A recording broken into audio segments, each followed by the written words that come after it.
Às vezes as pessoas chegam a uma situação na vida em que percebem que não estão a viver aquela vida que realmente mais queriam viver e decidem mudar. Podem mudar para qualquer coisa, nem sempre tem que ser viajar, mas como este é um programa de viagens, hoje temos aqui connosco a Mafalda, que nos vai falar como a determinada altura da sua vida ela percebeu que a vida que estava a ter não era aquela que ela realmente queria viver. Fiquem por aí.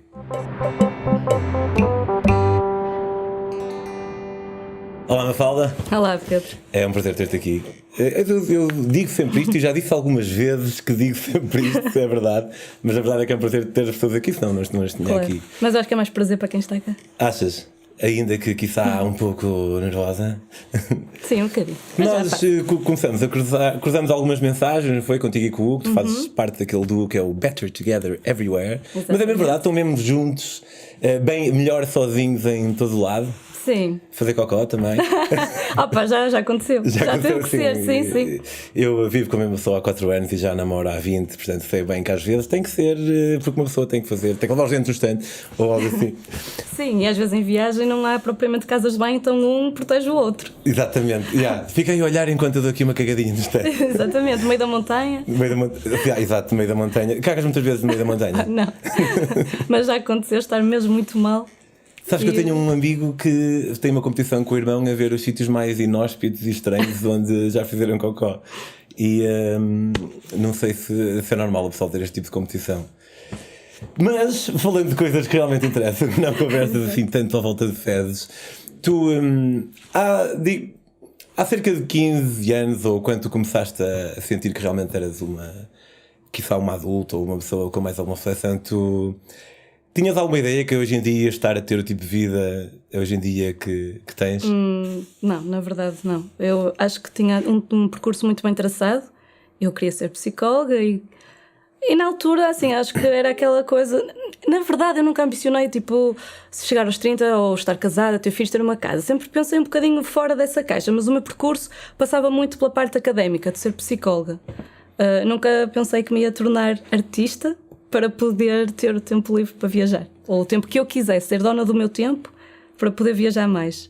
Sim, porque às vezes nós acabamos por traçar um bocadinho o caminho que outra pessoa traçou para nós, não é? Tipo aquela cena de tens que ir para o liceu, pronto, isso é obrigatório, mas depois tens que ir para a universidade e muitas vezes eu próprio sou culpado disso. Muitas vezes acabamos por simplesmente ir com o vento e para onde o vento nos leva temos algum poder de decisão. Por exemplo, o vento levou-me a mim e levou-te a ti para a ideia de que tinhas que ir para a universidade porque era isso que se fazia, não é? No nosso caso em particular o vento levou-nos para o mesmo sítio, que foi para a psicologia, e nem sempre, apesar de eu achar que estas novas gerações estão cada vez mais cientes das cenas, nem sempre nós temos um bocadinho aquela vontade de parar para pensar, mas espera aí, será que eu tenho mesmo que ser doutor? Não és? Eu não me arrependo minimamente de ter ido e fazer o percurso académico que fiz, porque eu entrei e fiz a licenciatura, depois o mestrado, que já acabou por apanhar a bolunha, portanto foi mestrado integrado, e depois comecei um doutoramento. Foi uma coisa que eu quis fazer, não foi propriamente a pressão. Quer dizer, claro que tinha a pressão dos pais e da minha orientadora para continuar, porque achavam que acreditavam em mim e nas minhas potencialidades, mas era algo que eu queria e eu, em momento algum, me arrependo de, entre aspas, eu não acho que foi uma perda de tempo. Okay.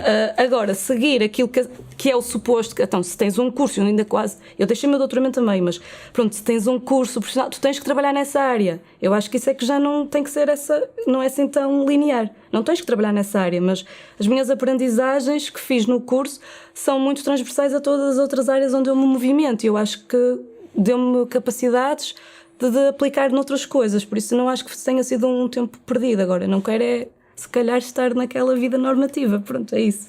Eu acho que às vezes é um bocado como tipo o síndrome da pessoa que aposta, o síndrome do apostador, se é que isto é um termo.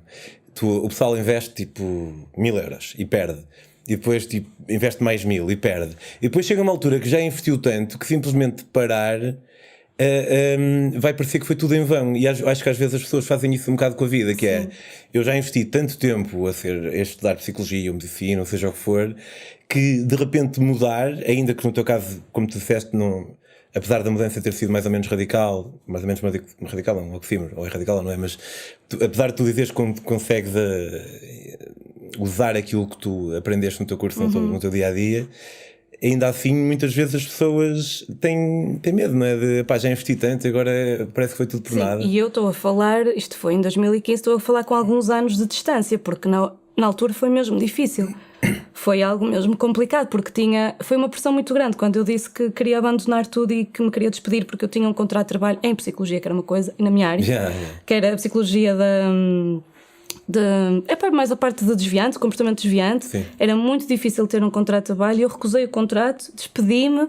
Foi assim um choque muito grande para os meus pais, para a família, mesmo alguns amigos. As pessoas só diziam: tu estás tola, tu estás a cometer um erro.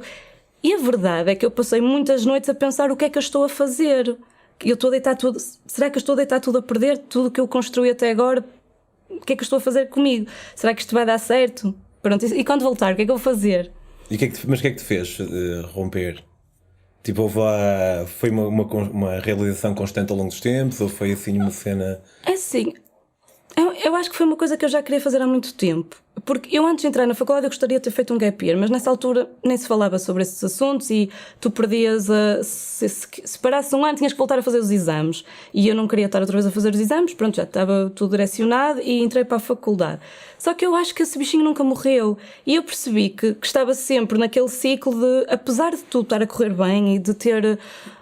e de estar realizada, porque a minha tese foi sobre o que eu quis, e eu sei que há muitas pessoas que não podem fazer uma tese sobre aquele tema que querem. O meu tema era algo inédito em Portugal. Que era? Era sobre bondage, dominação e submissão e sadomasoquismo em Portugal. Era se calhar das primeiras teses que houve sobre esse tema, e de uma perspectiva não patologizante dos praticantes. Era uma perspectiva, outra perspectiva, mais como uma... Não vendo como uma perversão, mas como uma escolha. Não como uma perversão, mas como uma escolha, exatamente. Uma forma alternativa de ver a sexualidade.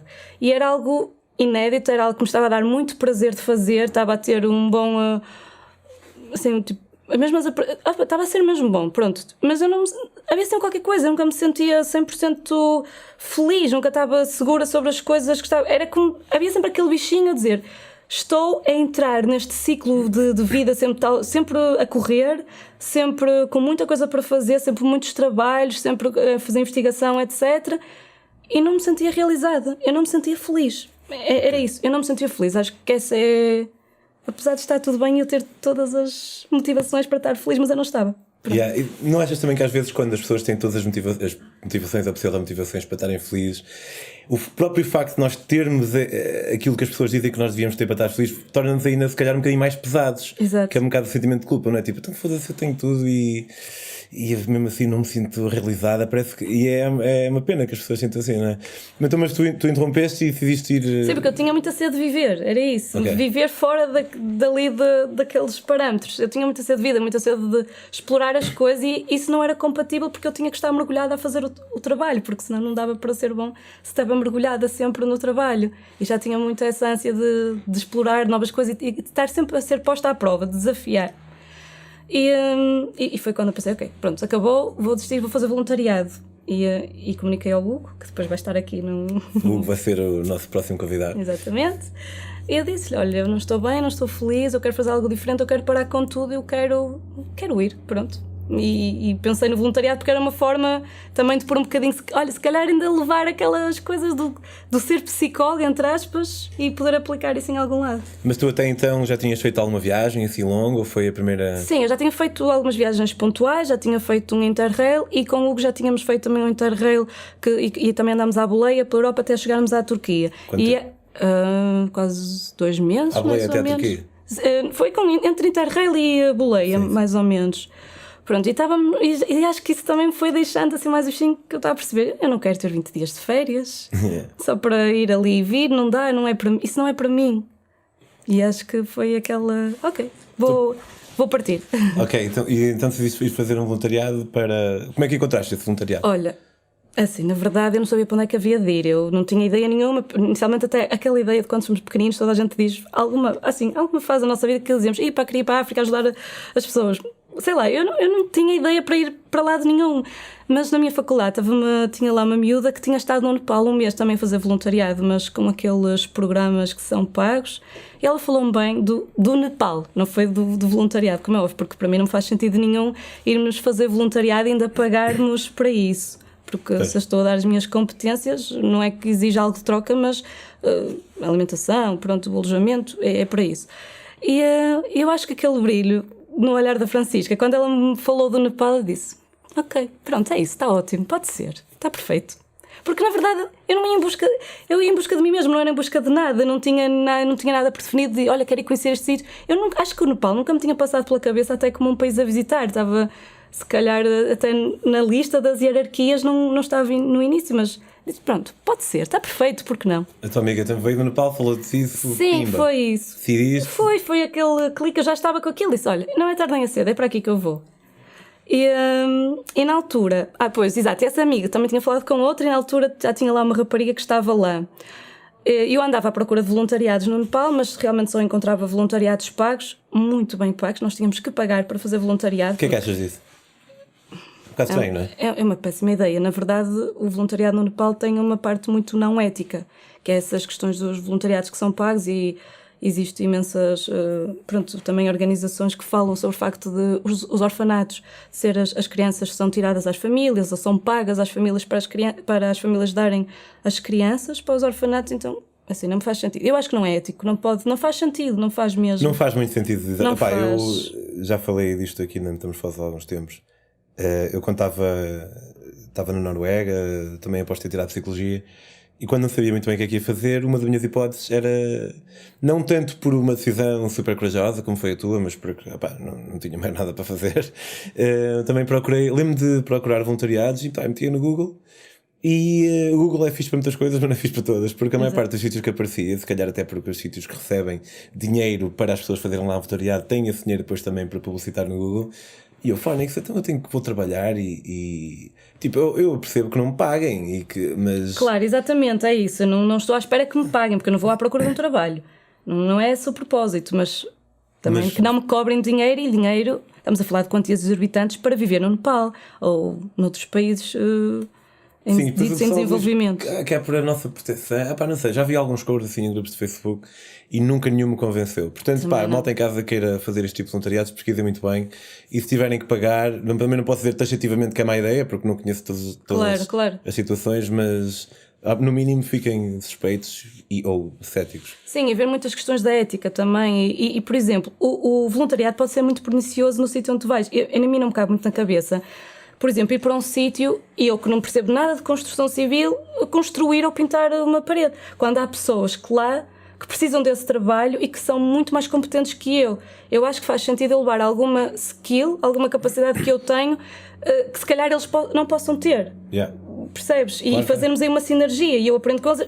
Agora, eu ir tirar o lugar a uma pessoa que é muito mais competente, isso também não me cabe muito na cabeça, que às vezes as pessoas vão muito felizes, e nós na altura estávamos lá no Nepal e diziam, tinha pessoas tipo da Alemanha, assim, muito felizes, muito contentes porque andavam a escavar e porque tinham construído a escola.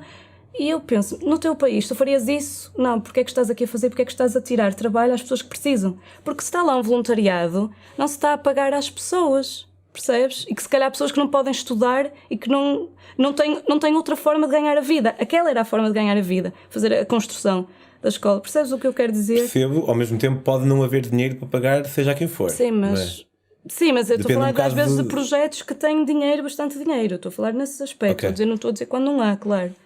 Porque aí, não havendo, qualquer ajuda que possa é vir boa, é óbvio. boa. Sim, mas sim, por vezes há e o pessoal aproveita-se e investe realmente a pagar. É isso. Também acho que é preciso vermos essas questões. Mas é um bocado estranho e triste porque o pessoal vai, não sei se o pessoal vai à procura de uma boa experiência e o que é perfeitamente legítimo as pessoas quererem ter uma boa experiência, mas às vezes também convém puxar um bocadinho a cortina, não é? E ver o que é que vem por trás o que é que vem atrás da nossa própria experiência e se ela pode estar... o nosso ego.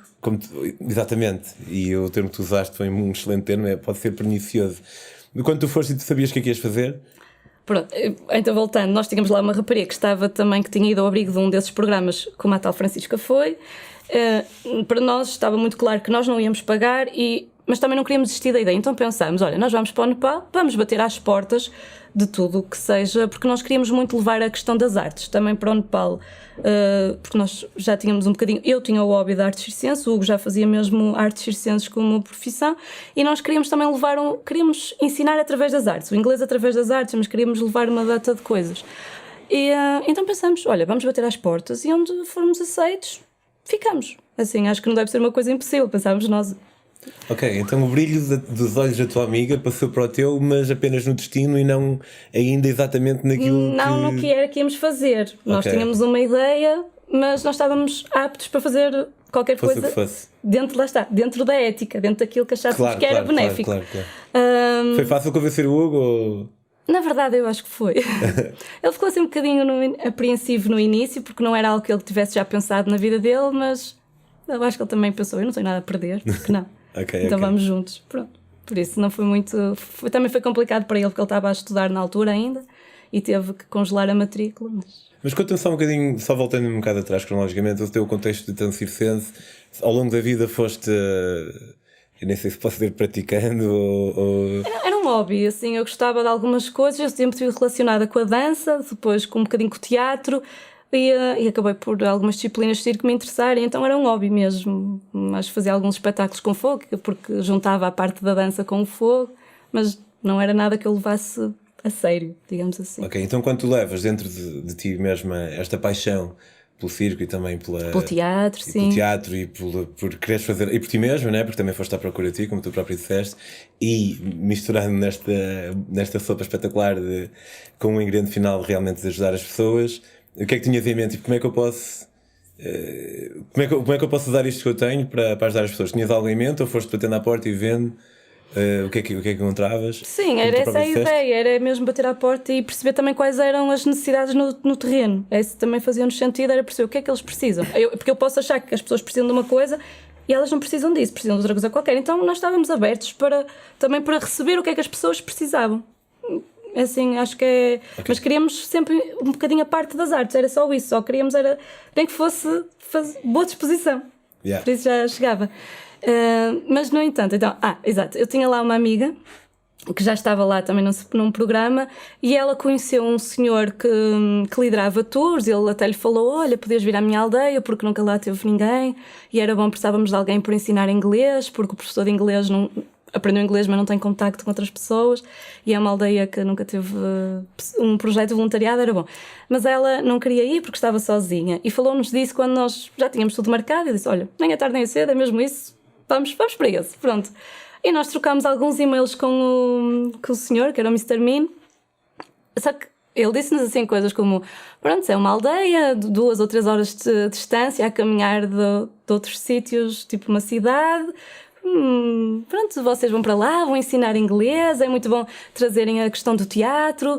Depois disso nós perguntámos as necessidades da escola e realmente os miúdos nunca tinham tido lápis de cor, nunca tinham plasticina, jogos, então nós começámos a montar uma data de coisas, começámos a comprar jogos, a pedir às pessoas quando foi os nossos aniversários, dizendo: olha, não queremos prenda, tens que trazer um jogo, ou tens que trazer material artístico, levamos muita coisa assim.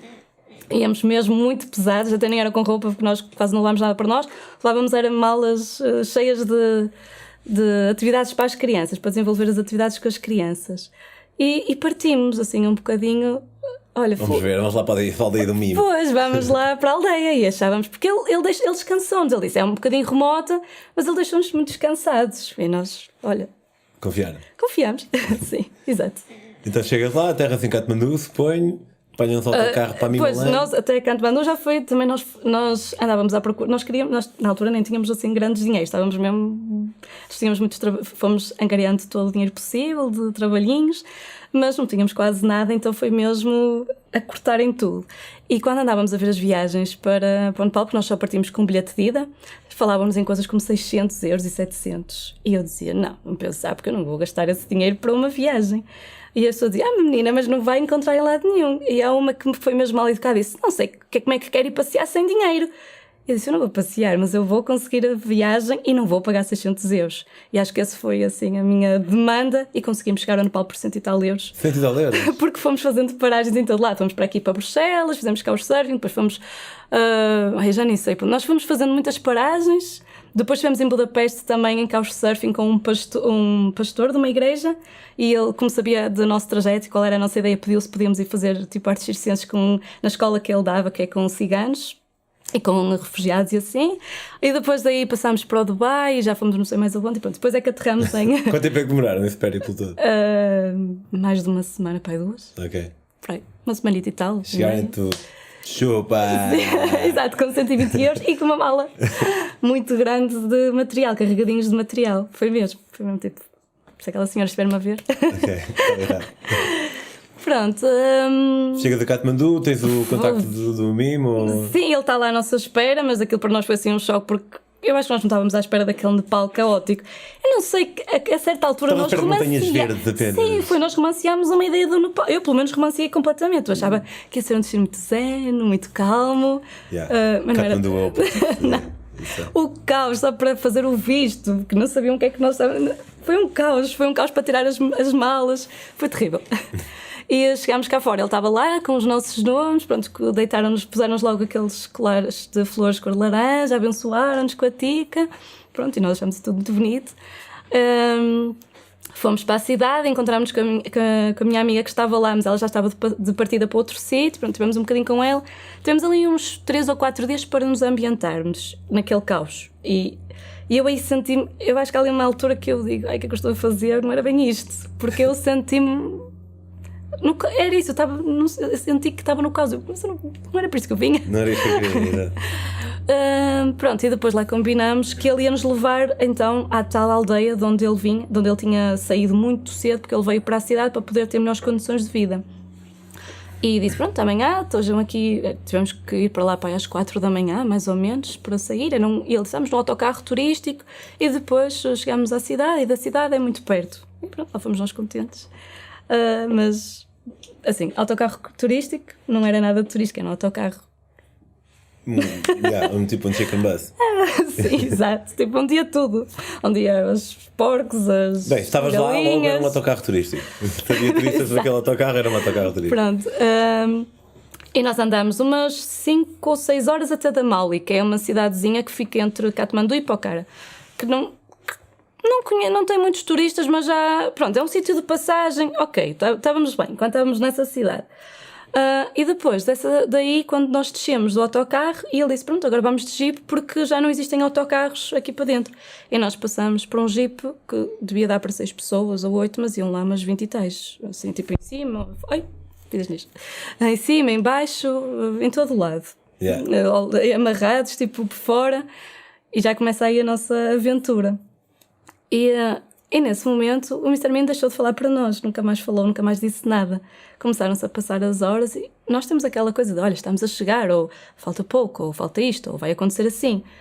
Ninguém falou para nós, nós estávamos no meio estávamos no meio ali, enfiados no jeep, no meio de nepalês, as pessoas a falar para elas entre nepalês, ninguém estava a ligar minimamente àqueles dois que estavam ali, e o Mr. Min também de repente deixa de falar para nós, deixa de nos explicar, adormece.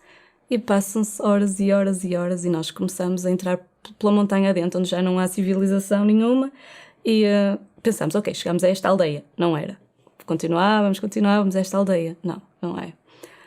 Acho que assim, passado, não sei, já não sei quantas horas eram, mas começou a escurecer, começou a ficar, as estradas já não eram uma estrada, era um caminho de cabras, que o jipe ia derrapando e tu olhavas para baixo e pensas, ok, quanto mais sobes, maior é a queda.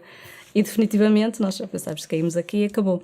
E o Jeep, ele ia muito devagar, as pessoas começaram-se a benzer. A sério? Sim, há ali uma parte que as pessoas se benzem. E nós pensamos, estamos aí para onde? Que ninguém fala para nós, ninguém nos diz nada. E aí, eu acho que aí... E eu não sei se... Hoje é muito giro contar isto, mas na altura nós estávamos mesmo... Claro. Acho que de repente começámos em pânico, na verdade, porque ninguém falava, ele tinha dito só que eram umas horas... E esta viagem já estava em mais de 10 horas, mas mais a sério, e nós sem saber para onde vamos, e de repente acho que nos dá assim cai-nos tudo, porque olha, ninguém sabe para onde é que nós estamos a ir. A aldeia que ele disse que íamos, que se chamava Dubung, não está no Google Maps, não existe. Ok. Nós estamos numa coisa com uma pessoa que ninguém sabe quem é, ninguém sabe que nós estamos nisto, a nossa amiga sabe que estamos com aquele Mr. Min, mas quem é o Mr. Min, na verdade? Nós trocámos tipo meia dúzia de e-mails com eles, ele não disse sempre que era, pronto, é perto, é uma aldeia remota, mas não muito remota, mas nós já estávamos no meio do nada. E sem rede, sem nenhum ponto de referência, e acho que, assim, olhámos um para o outro e pensamos, isto vai dar merda. O que é que nós podemos dizer? É isso, acho que nos sentimos mesmo impotentes, começamos a ficar muito ansiosos. Eu hoje olho para trás e penso, ok, é o cansaço, é não saber para onde vamos. Claro. Porque de repente perdemos o controle de tudo. Estamos habituados a ter o controle das nossas vidas, mas ali não tínhamos controle de nada porque nós não sabíamos o que é que estava a acontecer e porque ninguém nos explicava o que estava a acontecer. E a certa altura o Mr. Mean sai do Jeep e entra uma pessoa nova para o Jeep a conduzir e nós, what the fuck? E ninguém fala e o Jeep vai. E ficou para trás o mimo? Ele ficou, mas depois é que mais tarde ele apareceu. Sim. Pronto, eu não sei, acho que era. Eu não sei o que é que ele foi fazer, se foi falar com alguém ou assim. Só que isto é uma angústia. Claro. Isto é uma angústia enorme.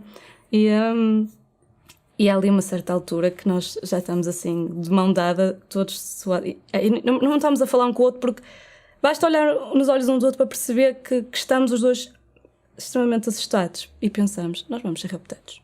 Agora, pronto, porque as pessoas começaram a ficar, e éramos nós. Com uma pessoa que não fala para nós, que não fala inglês, que ninguém nos diz nada e nós não sabemos para onde é que estamos a ir. E a certa altura tivemos um bocadinho de rede, ligámos às nossas mães. Só ligar às mães, não ligar aos pais, não é? Sim, mas assim, elas não sabem porque é que nós ligamos, vão saber agora, não é? Nós nunca lhe contámos. A sério? Sim, porque opa, foi uma despedida, na verdade. Nós estávamos com as lágrimas nos olhos. Foi porque nós. Mãe, só para dizer que gosto muito de ti. Foi mesmo, foi assim: mãe, olha, estamos aqui ainda em viagem, ainda não sabemos a que horas é que chegamos, é só para dizer que está tudo bem. Olha, pronto, manda beijinhos à família toda, nós gostamos muito de vocês, quando chegarmos avisamos. Mas com um sapo na garganta, assim, já quase a chorar. Opa, hoje é ridículo, eu olho para trás e hoje. Não digas que hoje é ridículo, porque é óbvio que tipo. Quase as piores merdas do mundo passado um ano ou dois parecem. Claro, é isso. Para quê, né? Eu próprio já tive esse tipo de juízo de valor sobre mim próprio no passado, mas acho que nós também temos que ser um bocadinho mais caridosos connosco mesmos, porque aquele momento é aquele momento e quanto mais não seja, as nossas atitudes, o que nós fazemos pode ser ridículo. Os nossos sentimentos não são ridículos. Sim, é isso. Se nós sentimos e pronto. Naquela hora. Nós estávamos a tentar. E como estás a contar, parece-me perfeitamente legítimo. E estava-me a tentar convencer. Não, eu não lhe dei motivos nenhum para pensar que eu sou rica ou whatever, mas não dá para te autoconvenceres que aquilo é normal, porque tu deixas até de conseguir pensar racionalmente porque não há nada para te agarrares e tu pensas, sim, mas realmente se me quiserem raptar ou se me quiserem fazer mal, o que é que... Não há nada, porque ninguém sabe que eu estou aqui sequer. Então... Pronto, e então foi isso, nós despedimos das nossas mãezinhas, assim, de lágrima no olho, e a viagem continuou. E passado muito, muito tempo, nós chegámos finalmente à aldeia. E um bocadinho a medo. Havia uma aldeia, então. Havia uma aldeia, do bom que existe, mas um bocadinho a medo. E quando chegámos, eu acho que também dá-nos assim o choque final, porque nós não estávamos preparados para aquilo. Claro, eu não sei o que é que nós estávamos preparados, porque nós não íamos preparados para nada. Esse foi, se calhar, entre aspas, o nosso erro. Íamos com uma ideia um bocadinho romântica. Mas chegámos lá e estamos mesmo no meio de Ninhures. É aquela aldeia, não sei quantas pessoas tem, mas não terá mais que 100, talvez. É uma aldeia mesmo muito pequenina, não existe nada à volta, já estava escuro, mas nem sequer havia luz, tínhamos que ir de lanternas. As casinhas eram feitas de lama e de palha. Não havia água, tinhas que ir buscar água e nós ficámos tipo... Quantas pessoas é que viviam lá, mais ou menos? Eu não sei, mas não mais que se calhar... Não, se calhar mais que 100. Ok. Porque eles depois têm muitos filhos. Então já tinha alguns putos? Sim, crianças tinham muitos, porque eles têm muitos filhos, é isso. Mas na altura nós não sabíamos, porque era de noite já. Claro. Só foi assim aquele choque e abrimos a portinha do nosso quarto. Nosso quarto é uma coisinha lama que tem assim um estrado de madeira, uma palha e pronto, e acabou. E tem uma lona onde em cima os ratos a passar. E nós pensámos, onde é que a gente se veio meter? Eu não estava preparado para isto, ninguém me contou, fui enganada. Melhor atirar no doutoramento. E olha, naquela noite, foi uma noite difícil, nós não dormimos.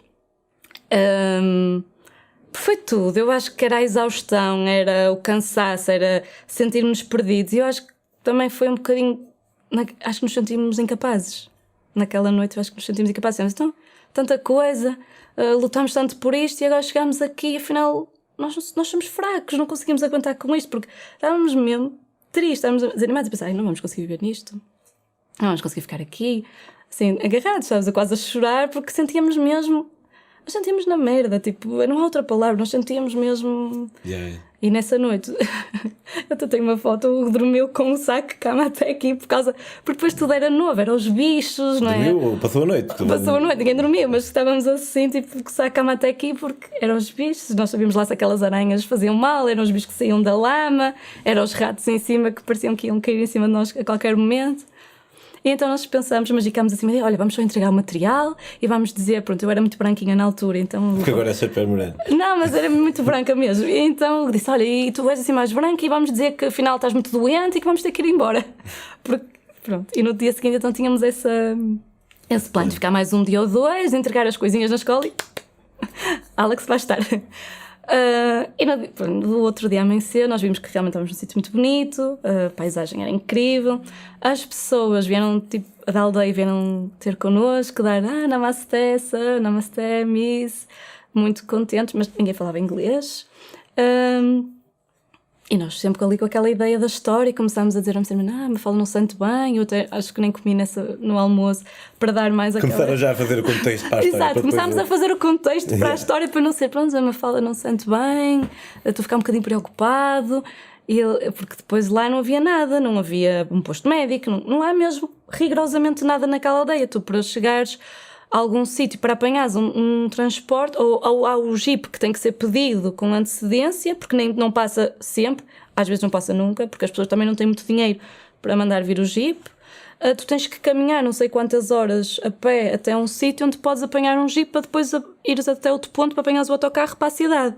Mas tens que caminhar uma data de horas a pé, assim, mais para nós umas 6 ou 7 horas, para eles é sempre siga.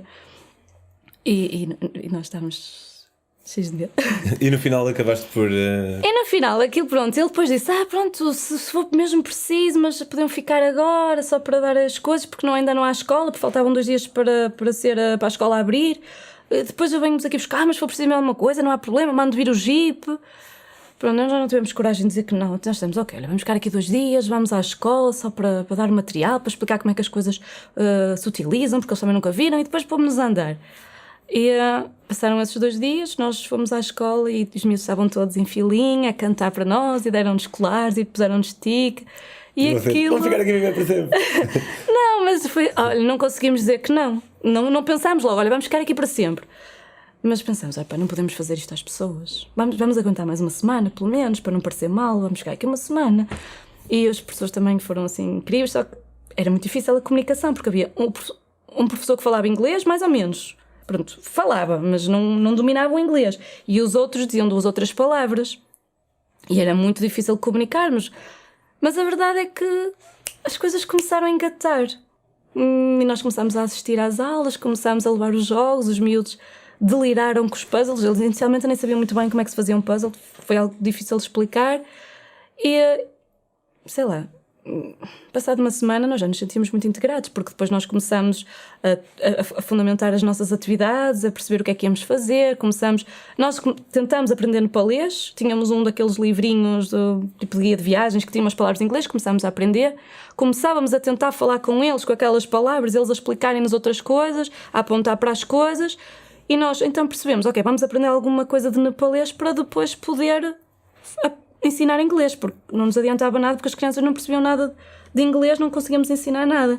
E começámos por jogos, coisas muito básicas, nós fazíamos desenhos à mão para eles pintarem, para perceberem as cores, nós desenvolvíamos os jogos de teatro com eles, queríamos ensinar os verbos, fazíamos jogos de mímica, nós desenhávamos as atividades, eles tinham que fazer para os outros dizerem em inglês. E as coisas começam a fluir. E tu já não pensas que queres ir embora, que é que interessa se não há água, se tens que ir buscar a tua água e tomar banho numa bacia. Aprendemos a fazer a fogueira para aquecer a nossa água. Aprendemos para ter rede, tínhamos que subir ao monte para ficar assim com o telemóvel para ligar à mãe só 5 minutos, dizer, mãe, está tudo bem, pronto, beijinhos. Não havia cá internet, havia um bocadito de vez em quando, se tivéssemos sorte. E havia uns painéis solares para carregar o telemóvel se fizesse sol, porque se não fizesse não havia luz. E eu acho que aquilo... No início o Hugo até estava mais reticente que eu, dizia isto é assim um bocado... E eu dizia, isto é uma aventura, isto é como os escoteiros, nós conseguimos, vamos estar aqui mais um bocadinho. E então dávamos sempre um prazo a nós, tipo, olha, mais 2 semanas, mais não sei o quê.